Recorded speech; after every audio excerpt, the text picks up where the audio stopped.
Марио Стојчевски го има следното прашање, вели што е поважно, да бројам калории или добар баланс на макронутриенти. Марио, нема поважно, затоа што и двата дисбаланси и крајности создаваат проблем. Односно, ако не знам, броиш калории, еве, да предпоставиме тренд диета кето, кај што има недостаток на макронутриенти, кај што јаглехидратите недостасуваат, кај што има премногу внесови на масти, дури и да си во добар калориски, нели, праг, тоа на долг рок не е добро. Значи и многу научни студии го покажуваат тоа дека тоа не е животен стил и може да создаде проблеми.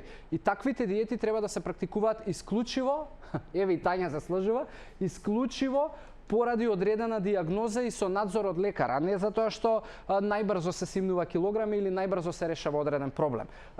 Важно е и да бидеш во калорискиот ранг, значи да внесуваш доволно енергетска вредност.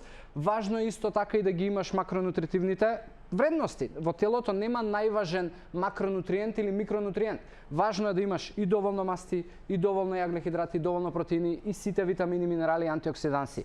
И исклучиво така само ќе создадеш баланс. Ако еве собава, ако ја гледам, односно студиово, има одредени побарувања на енергија. Така, за да ја стоплиш, да ја осветлиш, бара енергија. Но не можеш ти, за да ја стоплиш собава, да земеш само еден дел од, не знам, од инвертер клима. Ти треба целата компонента за да може да се произведува правилно и доволно енергија. Истото некако пластично го објаснувам, за да разбереш дека некако истото би се случувало и во метаболизмот, за да се создава енергијата потребна, за да функционираат метаболичките процеси, за да не се создаваат долгорочно проблеми, мора и енергетски да го задоволуваш телото и на нутритивно ниво, односно да ги добиваш сите, да ги носиш сите хранливи вредности во твоето тело.